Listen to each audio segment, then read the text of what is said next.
RT media centre, দেশ ও ইসলামের কথা বলে। আল্লাহর ছেলে এই পরিচয় যদি দিতে পারে তাহলে ঈসা আলাইহিস সালামের দাম বাড়িয়ে যায়। উনি তা না মানে কয় ইন্নী আব্দুল্লাহ, আমি আল্লাহর ছেলে, আমি আল্লাহর বান্দা। আতানিয়াল কিতাব, আমারে আল্লাহ কিতাব দিয়েছে। ওয়াজালানি নবী, আমারে আল্লাহ নবী বানাইছে। ওয়াজালানি মুবারক, আল্লাহ আমারে বরকতওয়ালা বানাইছে। কোন সুবহানাল্লাহ। গাইওয়ালার চাইতে দালালের জোর বেশি আছে না এলাকায়, ঠিক না? গাইওয়ালা গাই বেচতে গেছে, সে গাই 3-4 বছর খাইছে দাইছে, পেটে চর্বি হয়ে গেছে, ও কোন ফাঁকে বড়ি টড়ি খাইছে নাকি সালমাই হয় না, এখন রাগ করে বেচতে গেছে, শয়তান ধরে বেচতে ফেলাবো। আটে নেছেন তাগড়া তুগড়ো ওই বাজা গাই, ওকে স্বাস্থ্য তো ভালো হয়। এখন দালালে আইসে ভাই গাই বেচবো? হ্যাঁ বেচবো। গাইয়ের গুণাগুণ কি? গাই শয়তান আমার গুগল সাফ করে ফেলে যে খেড়ের যে দাম, 1 মণ খেড়ে 1 মণ 40 দাম বেশি, তাই খাওয়াইছি। ওই 4 বছর বাচ্চা নেয় না। ওয়া কলি তুমি গাই বেচতে পারবা না, চুপ করে দাঁড়াও, আমি গাই বেচতেছি, কয় টাকা দেবা? কয় 300 টাকা দেবো। এখন দালালের রাতে গরু, কাস্টমার আইসে, আলোচনা চলতেছে, কেমন গাই ভাই? গাই কয় যে দেখতেছ না চারা, মুসাল্লামাতুল্লাহ শিয়াতা ফিহা, মুসা আলাইহিস সালামের গায়ের মতো কোনো জায়গাটা দাগ পার নাই, কিচ্ছু নেই। গুনাগুন কি? কয় যে বছর বিয়ে নে, ডেলি 5 কেজি দুধ হয়, সকালে 5 কেজি, বিকেলে টানো 2 কেজি হয়, অথচ জীবনে সে বিয়েই নেই। না হয় তুমি হয়তো কাছে খানিক পড়িয়ে টড়িয়ে কথায় আইসে যায় না, কই পারি না। আমি তো আরবিতে যত নিয়ত আছে না, নামাজের যত নিয়ত আছে, যে আরবিতে আছে ওই আরবিতে পাল্টাই আমি নিউ আরবিতে আবার নিয়ত লিখে দিতে পারি। আমরা আরবি জানি, পারি, কিন্তু আমি আজও পর্যন্ত আরবিতে না হয়তো নুসল্লি আরবিতে নিয়ত কই না। ওটা কোনো সাবজেক্টই না। নিয়ত হলো মনের সংকল্প। বলেন নিয়ত কি? মনের সংকল্প। আমি নামাজ পড়ার নিয়ত করছি, এখন ইমামের পিছনে কি ঈশার সময় কি আমি ফজরের নামাজের নিয়ত করে দাঁড়াইছি? জোহরের, আসরের, মাগরিবের, ঈশার ওয়াক্তে হইছে, ইমামের পিছনে দাঁড়াইছি তো ঈশারই নিয়ত করে। এই মনের নিয়তই নিয়ত যথেষ্ট। তাই না হয়তো ভর্তিছে, ভর্তি এক জায়গায় যে কইতেছে ইক্তেদাই তু বেহাজাল ইমাম কয় না, তো উনি বেহাজা কইতে বলে ইক্তেদাই তু বেজাইলি ইমাম,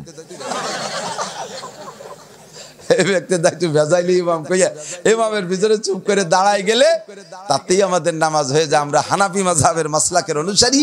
আমাদের মাযহাবের কথা হলো মান কানা লাহু ফি সালাতি ইমাম ফাকিরাতুল ইমাম লাহু কিরাত। মুফতি গোলামুর রহমান সাহেবের এলাকার মানুষ, আপনাদেরকে আর আমার এই বিষয়ে ব্যাখ্যা দেওয়া লাগবে না।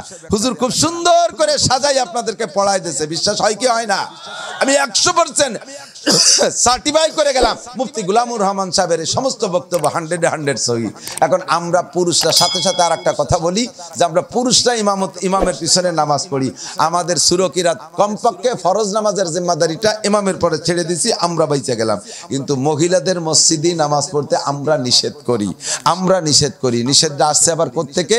সিদ্দিকা আয়েশা রাদিয়াল্লাহু তাআলা মসজিদে নববীতে নামাজ পড়তে গিয়ে, ঘরতে একই জায়গায়, মসজিদে নববীর সাথেই ঘর, এখন তো সেটা মসজিদে নববীর মধ্যেই চলে আসছে। তো আয়েশা যে দেখে মসজিদের ভিতরে মেয়েরা বাচ্চা কাচ্চা নিয়ে নামাজ পড়তে যায়, কোনো বাচ্চা কাঁদতেছে, কোনো বাচ্চা পায়খানা করে দিচ্ছে, কোনো বাচ্চা হাসতেছে, কোনো বাচ্চা মার ওই নামাজের মধ্যে দুধ খাওয়া শুরু করে দিচ্ছে। এই ভ্যারাইটি এলোমেলো দেখে সে এরপরে মহিলারা কতগুলো আইসে বসে বসে নামাজ বাদে খোঁজ গল্প করতে, সারা দুনিয়া 3 বিটি যেখানে কলকাতা সেখানে এই দড়ি দরবার দেখে আয়েশা যাইয়া হযরত ওমর রাদিয়াল্লাহু তাআলা বলতেছেন, খলিফাতুল মুসলিমিন তাল এদিকে আসেন, দেখে যান, যদি আজকে নবী পাক বেঁচে থাকতেন তাহলে মহিলাদেরকে মসজিদে আসার যে অনুমতি দিয়েছেন এটা হুজুর ক্যান্সেল করে দিতেন। হযরত ওমর এমনিতেই মহিলাদের এই আচরণ বিচরণ এটা পছন্দ করে না। ইতিমধ্যে আয়েশার মতো বড় আলেমা, নবীর স্ত্রী, সে যদি কয় এই কথা, তাতে ওমর কি পাইছে? কি বলে সাইতি বাতাস পাইছে না? খুশিতে কয় আজকে থেকে ডিক্লার, যেহেতু আমারে নবীও সার্টিফিকেট দিয়ে দিয়েছেন, আমাকে আমার নবী বলে গেছেন, কুল আতিউল্লাহ ওয়া আতিউর রাসূল ওয়া উলিল আমরি মিনকুম। আল্লাহ পাক বলেছেন, নবীও বলেছেন, নবী বলেছেন আসহাবি কুল্লুকুম উদুল বিআইয়িহিম ইক্তাদাইতুম ইহতাদাইতুম। আমার নবী আমারে সার্টিফিকেট দিয়েছেন, আমার কথাই শরিয়াত। কাজেই আয়েশা তুমি সাক্ষী থাকো, তোমার কথা অনুযায়ী 100 লক্ষ সাহাবার উপস্থিতিতে, বড় বড় সাহাবা শুধুমাত্র আবু বকর ছিলেন না, তাদের উপস্থিতিতে ওমর বললেন আজকে থেকে মাত্র 2 মসজিদ, এই মসজিদে নববী আর কাবার মসজিদ, এই 2 মসজিদ ছাড়া পৃথিবীর কোনো মসজিদে নারীরা নামাজ পড়তে আসবে না। 2টে মসজিদ খোলা রাখলাম এজন্য যে বহির্বিশ্ব থেকে মুসলমানরা হজ করতে এই দুই মসজিদে আসবে, এই দুই মসজিদে আসবে। অনেকের ঘরের মধ্যে হোটেলের মধ্যে নামাজের ব্যবস্থা নাও থাকতে পারে, তারা এখানে এসে নামাজ পড়বে। দুইটা মসজিদ মাত্র খোলা।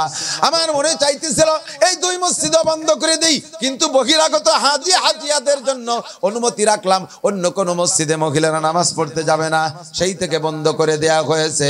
ও দোস্ত, এখন মক্কা মদিনার উদাহরণ বানাইয়া আমাদের দেশে শুরু হয়ে গেছে মসজিদের ভিতরে আলাদা জায়গা কায়দা করে রাখতেছে মেয়েদের নামাজের জন্য। ওখানে বাচ্চা কাচ্চা নিয়ে কেসর মেসর গন্ডগোল ফাসাদ ইত্যাদি ইত্যাদি শুরু হয়ে যায়। মসজিদের আদব হুরমত রক্ষা করতে পারে না, এই জন্য মহিলাদেরকে আমরা মসজিদে যাইতে নিষেধ করি।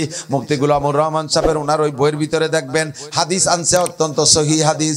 ওনার হাদিস যেটা আনছে আল্লাহ রসুলের থেকে, সেই হাদিসের দ্বারা প্রমাণ হয় মহিলারা ঘরে বৈশা নামাজ পড়লে, মহিলারা নিজের ঘরের মধ্যে বৈশা নামাজ পড়লে অন্য মসজিদে যাইয়া নামাজ পড়ার চাইতে 5 গুণ বেশি সওয়াব হয়।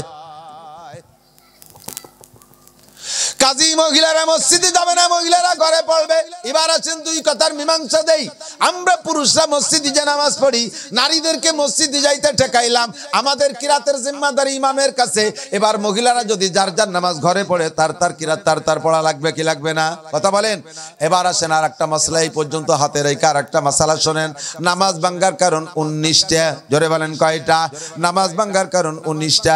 তার মধ্যে নাম্বার 1, নামাজের মধ্যে কিরাত অশুদ্ধ পড়া। অশুদ্ধ কিরাত পড়লে নামাজ হয় না।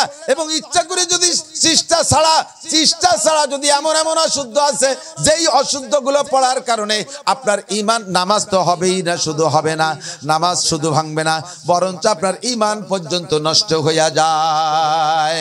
ভালো করে মনে রাখবেন মুসলমান, পুরুষরা মসজিদে যে নামাজ পড়বে, নারীরা ঘরে পড়বে।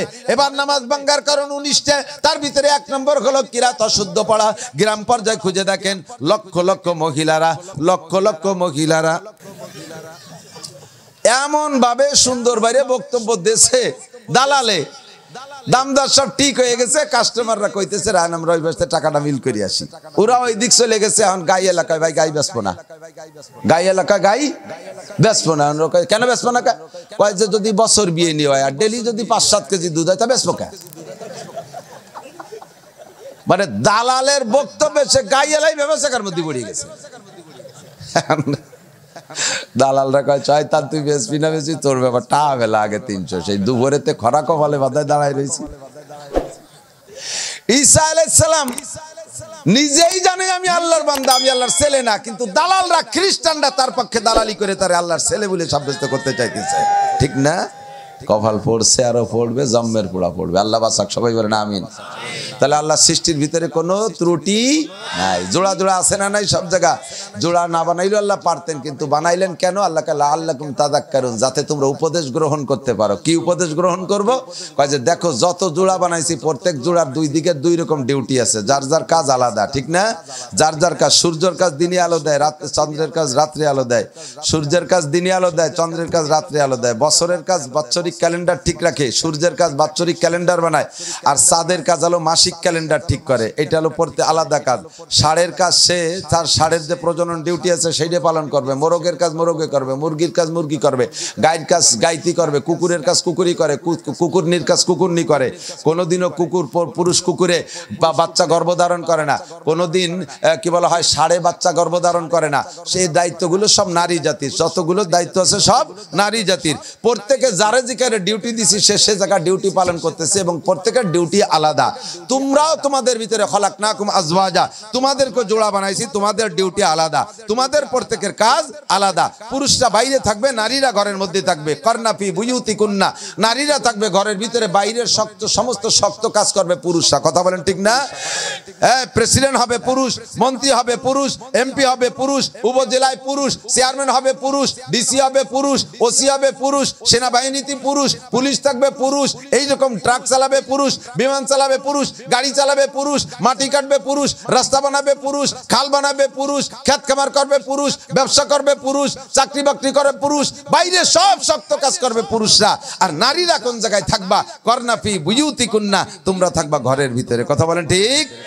কোন যুক্তি আর প্রযুক্তি এ জায়গা যদি ফিট করতে যাও তাহলে ওই বটগাছ তলার পণ্ডিতের দরজা ক্লাসের বুদ্ধিজীবী হবা তুমি। কথা বলেন, ওই বটগাছ তলার বুদ্ধিজীবীর মতো হবা, ওই যে সেই নাট বল্টু খোলা বুদ্ধি জ্ঞানী বিজ্ঞানীর মতো হয়ে যাবা। তুমি পঙ্গু হয়ে ঘরে বসে থাকবা, তোমার হাত পাও ব্যাগ ধরে সরে নিয়ে যাবে। আমরা বুঝাইতে গেলে এই নারী স্বাধীনতা নষ্ট করে দিলাম এই বলে আমাদের সমালোচনা করে। আদানি আমাদের এই সমস্ত বক্তব্যগুলো কালেক্ট করে নিয়ে দেখলাম যে সেদিনকে ফেসবুকে কয় বিজ্ঞানী না অজ্ঞানী আল্লাহ জানে, এরা বসে বসে এই নিয়ে তর্জমা করতেছে, আমাদের সমালোচনা করতেছে, মৌলবীরা এটা ভুল বলছে, মৌলবীরা ওটা বলছে, এরকম হবে না ওরকম হবে না। আরে সারা দুনিয়ার সমস্ত বিজ্ঞানী হার মেনেছে এক বিজ্ঞানীর কাছে, তিনি মুহাম্মদুর রাসূলুল্লাহ সাল্লাল্লাহু আলাইহি সাল্লাম। ঠিক কি ঠিক না? লক্ষ বিজ্ঞানী লাইন দে, 1 লক্ষ বিজ্ঞানী সিরিয়াল বানা, তার ভিতরে 1 নম্বর বিজ্ঞানীর নাম থাকবে কি? কথা কয় না? মুহাম্মদুর রাসূলুল্লাহ। ঠিক কি ঠিক না? 100 জনের সিরিয়াল বানা, তার মধ্যে 1 নম্বর। 50 জনের সিরিয়াল বানা, তার মধ্যে 1 নম্বর। 10 জনের সিরিয়াল বানা, তার মধ্যে 1 নম্বর। 3 জনের সিরিয়াল বানা, তার মধ্যে 1 নম্বর বিজ্ঞানী। 1 জনের সিরিয়াল, তার ভিতরে মুহাম্মদুর রাসূলুল্লাহই হবে সেই ব্যক্তি। আমার নবী যে বুদ্ধি দিয়েছে সেই বুদ্ধির সামনে আবার উল্টো বুদ্ধি খাটাতে আসো। আল্লাহ তারে নবীরে বুদ্ধি শিখাই দিয়েছে কে? নবী বলেন আল্লাহ মানি রব্বি, আমি স্কুল কলেজ মাদ্রাসায় কোনো জায়গা পড়ি না, আমারে পড়াইছে স্বয়ং আল্লাহ। দুনিয়ায় বসে 4টে মিডিয়ায় আর 5ম নম্বর মিডিয়া সরাসরি আমাকে 26শে রজব দিবাগত রাত্রে জান্নাতের পরিবহনে করে আর সে আজিমে আল্লাহর সামনে বসাই আমারে পরাণ ভরিয়ে পড়াই দিয়েছে। আমার বিদ্যার সামনে দুনিয়ায় কোনো বিদ্যা হইতে পারে? ঠিক না? পুরুষের দায়িত্ব পুরুষের। এখন সব জায়গা দেখবেন ভাই, আমরা বাহ্যিকভাবে দেখতেছি, শারীরিকভাবে আল্লাহ পাক নিজে বলেছে আর-রিজালু কাওয়ামুনা আলান নিসা, পুরুষদেরকে আল্লাহ তাআলা নারীদের চাইতে শক্তিশালী করে বানাইছে না? শক্তিশালী করে বানাইছে না? পুরুষের স্যাসিস মোটা, পুরুষের কণ্ঠ মোটা, পুরুষের স্বাস্থ্য ভালো, পুরুষের সবকিছু ভালো, পুরুষের গায়ে শক্তি বেশি, পুরুষের বাহুতে জোর বেশি, মেধা বেশি, এবং প্র্যাকটিক্যালও 2 জন নারীর সাক্ষী সমপরিমাণ 1 জন পুরুষ সাক্ষী। কথা বলেন ঠিক না? আল্লাহ বানায় দিয়েছে। এই জায়গা মহিলাদের অভিযোগের কি আছে? যদি অভিযোগ করো তাহলে আরো গুড়াই করো, আল্লাহ আমারে মহিলা বানাই লেখা। ওই জায়গাতে ফয়সালা করি আসো আগে, সেই জায়গাতে তুমি পুরুষ হতে জন্য যা যা লাগে লাগাই নিয়েছো। বাংলা কলাম না, যেহেতু সেই জায়গা অভিযোগ চলে না, আল্লাহর সৃষ্টিকে মেনেই নিয়েছো, বরঞ্চ পুরুষের চাইতে আল্লাহ তাআলা নারীদের মর্যাদা বেশি দিয়েছে জায়গায় জায়গায়। কথা বলেন ঠিক না? হাদিসের মধ্যে আছে, আল্লাহ নবী বলেন যদি কোনো ব্যক্তিকে আল্লাহ তাআলা পরপর 3টে কন্যা সন্তান দেয়, ফাআল্লামাহুন্না ওয়া আদাবাহুন্না, আর ওই 3টের যদি দ্বীনি ইলম শিখাই, আদব শিখাইয়া সুন্দর করে ভালো পাত্রের কাছে বিয়ে করাই দিতে পারে বাপে, তাহলে ওই বাপের জন্য ফুতি আদলে আবওয়াবুল জান্নাহ, বাপের জন্য জান্নাতের 8টা দরজা খোলা। হুজুর বলেন নাই যে কোন ব্যক্তির 3টে পুত্র সন্তান দিলে এই ফজিলত, 3টে না কন্যা সন্তানের এই ফজিলত দিয়েছেন আল্লাহ। ঠিক না? ও ভাই, মা যদি ভালো হয় তাহলেই দেশে সুসন্তানের আশা করা যায়। আমার আগে একদিন একজনে বলতেছে, হুজুর এই মদ গাঁজা ফেন্সিডিল হিরোইন এবার ট্যাবলেট ছেলেপেলেরা নুচ্ছমি করে, অপহরণ করে, ধর্ষণ করে, ইফটিজিং করে, এই চুরি ডাকাতি যা যা আকাম কুকাম করে, এই বিষয়ে কবেন কথা। আমি বললাম চাচু এই ওয়াকালে কইয়ে কাজ হবে না। কারণ আমি উদাহরণ বলে থাকি, একটা মেহগুনির চারা যদি সোজা করে লাগান, বিঘেতখানিক ছোট একটা চারা সোজা অবস্থায় বড় হবে, 30 বছর পর এরকম মোটা হবে সোজা অবস্থায়। কথা কন ঠিক? লাগানোর সময় যদি কাজ করে লাগান, ফাইজলেমি হয়ে যে ফাঁসের বাড়িওয়ালার উপরে উঠোনের পর মাথা যাবে, ওকে উঠোন টুটন সব ছায় গিরে যাবে, খেতা খাবুর নাড়তে পারবে না, ওরা দান ফট নতি পারবে না, ওরে আমার কাছে জায়গা বেশি যাবে। এইরকম কুজলমি বুদ্ধি যদি কাজ করে লাগাও, তাহলে কতদিন পরে ওই লোক যদি না বেসে, এখন সে কয় যায় গাছ সোজা কর, তাহলে পুরো এই এলাকার, এই যে এটা কোন এলাকা, এই মহেশ্বর পাশার সমস্ত মানুষ যে 30 বছরে মেহগনি গাছটা ঠেলিয়ে সোজা হওয়া যাবে? আমরা বেকা হয়ে যাবো, গাছও বেকা থাকবে, ঠেলি সোজা হওয়া যাবে না। মদ গাঁজা ফেন্সিডিল হিরোইন এবা খাওয়াইয়া সবগুলোরে কাজ করে বড় বানাইছো, সবগুলোরে কাজ করে বড় বানাইছো। এখন ওয়াকালে এসে আমাকে দিয়ে ঠেলিয়ে সোজা হতে গেলি, আর যদি ও মাদ্রাসায় জালাল খতম মানি দাও, আল্লাহ আমার মেহগনি গাছ যদি সোজা হয় তাহলে আমি একটা জালাল খতম পড়াই দেবো।